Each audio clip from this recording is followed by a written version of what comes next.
Hello student, आप सभी कैसे हैं। आज फिर से आए हैं हम नेक्स्ट वीडियो को लेकर के। उम्मीद है कि आप सभी इसे भी बहुत बेटर रूप से समझेंगे।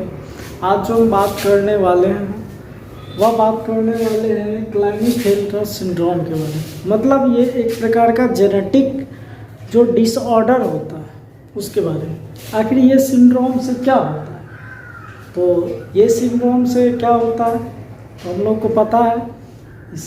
ये सिंड्रोम जो होता है ये प्रत्येक 1000 व्यक्ति में या 700-800 व्यक्ति में एक बच्चा इसका क्या हो जाता है, शिकार हो जाता है इस सिंड्रोम का। ठीक है, वीडियो करने से पहले आप सभी एक काम निश्चित कर दीजिए, लाइक कर दीजिए, सब्सक्राइब कर दीजिए और अपने दोस्तों के बीच इसे शेयर कर दीजिए, जिससे कि आपको सभी बच्चा इसका क्या ले सके, लाभ ले सके।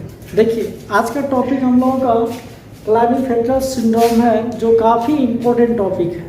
इसे हमें पढ़ना काफ़ी ज़रूरी होता है और इससे हमारे एग्ज़ाम में ये आता है।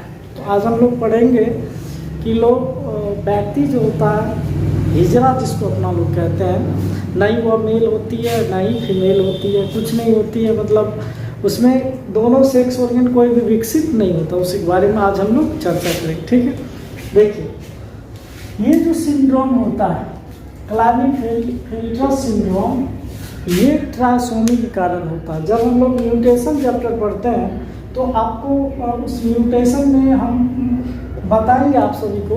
म्यूटेशन जो होता है, म्यूटेशन जिसको हम लोग परिवर्तन कहते हैं, अर्थात वैसा परिवर्तन जो मनुष्य में अचानक आ जाता है, समझ रहे हैं ना, उसी को हम लोग म्यूटेशन कहते हैं। ये म्यूटेशन 2 प्रकार से होता है, एक क्रोमोसोमल म्यूटेशन होता है, एक जीन म्यूटेशन होता है। तो क्रोमोसोमल म्यूटेशन के कारण ये सभी सेक्स क्रोमोसोम में जो चेंजिंग होता है, परिवर्तन होता है, ठीक है, उससे ये सिंड्रोम उत्पन्न होता है, जो ट्राइसोमी के कारण होता है।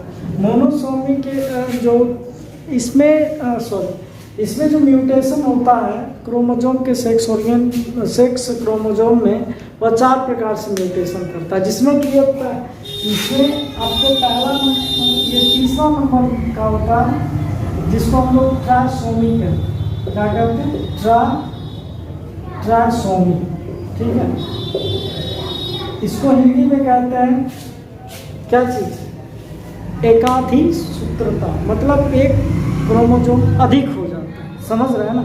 तो इसमें क्या होता है, जब जीन म्यूटेशन में इस क्रोमोसोमल में जब चेंज आपस में जीन म्यूटेशन करने लगता है, या जिसको हम लोग क्रॉसिंग ओवर कहते हैं, उस समय क्या होता है कि आपका जो 44 क्रोमोसोम होता है, ये तो आपके बॉडी का निर्माण कर ही दिया, सोमैटिक सेल है, कर दिया। अब जो सेक्स क्रोमोसोम जो भाग लेती है, उसमें एक क्रोमोसोम बढ़ जाता है। देखिए, एक क्रोमोसोम बढ़ गया, देखिए होना चाहिए 44 को 46 है, लेकिन एक क्रोमोसोम वाई क्रोमोसोम यहाँ क्या हो बढ़ रहा, इसलिए इसको बताया गया ट्राइसोमी, एक क्रोमोसोम अधिक हो गया। ठीक है, जब वह जीन क्रॉसिंग ओवर होने लगता है तो उस समय एक क्रोमोसोम किसी कारणवश क्या होता है, ये बढ़ जाता है। तो ऐसे स्थिति में देखिए, ऐसे स्थिति में ये मनुष्य किसका रूप ले लिया, देखिए 44 एक बॉडी का निर्माण ले लिया। अब देखिए XX, ये फीमेल का भी इसमें नेचर हो जाएगा, मेन्स इसमें क्या हो जाएगा, फीमेल का भी नेचर आ जाएगा, और Y भी है, इसलिए इसमें मेल का भी नेचर आ जाएगा, मतलब मेल और फीमेल दोनों का नेचर आ जाएगा, समझ रहे। तो ये होता है, इसी से हमारा मतलब ये जो ट्राइसोमी होता है, इसी से हमारी बॉडी में क्लाइनेफेल्टर सिंड्रोम प्रोडक्ट होता है, जिससे हम लोग क्या हो जाते हैं, जो इस सिंड्रोम से शिकार हो जाता है, वह हाइपोगोनेडिज्म का शिकार हो जाता है, या फिर गायनोकोमेस्टेटिया का शिकार हो जाता है। अब ये दोनों होता है क्या, इसके बारे में अब हम लोग जानकारी लेंगे। देखिए, ये दोनों होता है क्या, देखिए ये होता है मेल, अर्थात यह मेल रहते हुए भी इसका जो रिप्रोडक्टिव सेक्स ऑर्गन होता है, रिप्रोडक्टिव ऑर्गन होता है, ये पूर्ण रूप से विकसित नहीं होता। समझ रहे हैं ना, पूर्ण रूप से विकसित नहीं होता। समझ गए? नहीं, फीमेल का रहता है रिप्रोडक्टिव ऑर्गन, इसमें भी रहता है, लेकिन ये विकसित नहीं होता। ठीक है, विकसित नहीं होता। समझ गए? मेल के तरह भी उसके मतलब फीमेल के तरह भी उससे बाल होता है, चेस्ट बड़ा बड़ा होता है, मतलब विकसित होता है। समझ रहे हैं ना?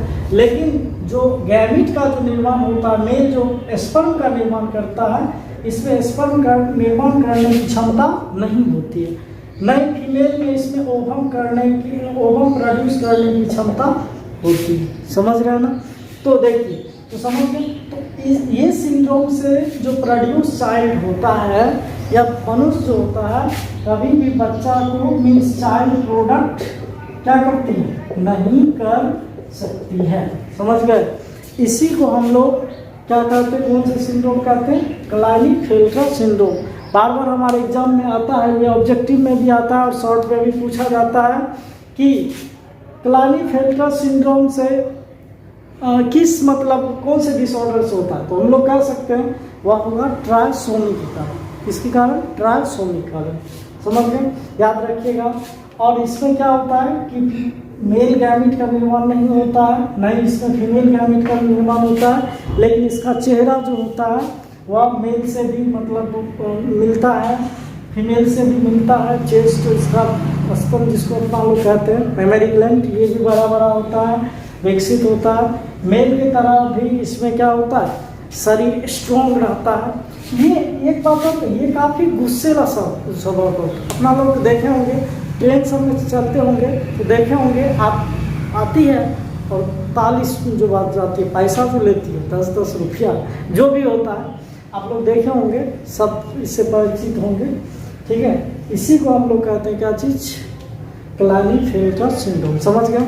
क्या समझ सकते हैं कि हम लोग? देखिए फिर से एक बार समझ लीजिए।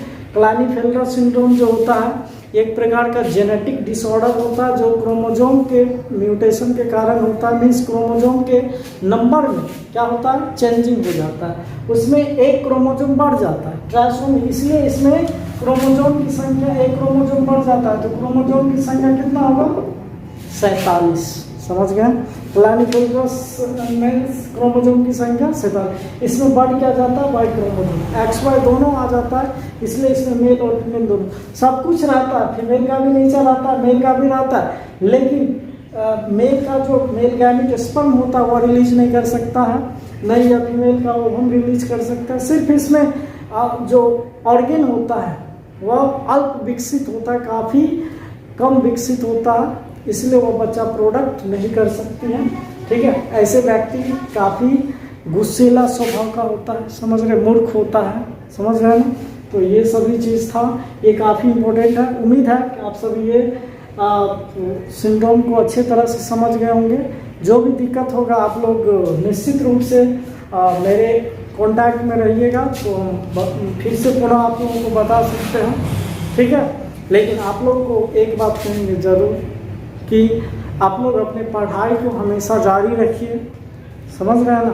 बहुत इम्पोर्टेंट है ये सभी चीज़। और इस वीडियो को कम से कम आप लोग शेयर कर दीजिए अपने फ्रेंड के साथ, जिससे वह ये भी समझ जाएंगे। ठीक है? ठीक है, जय हिंद।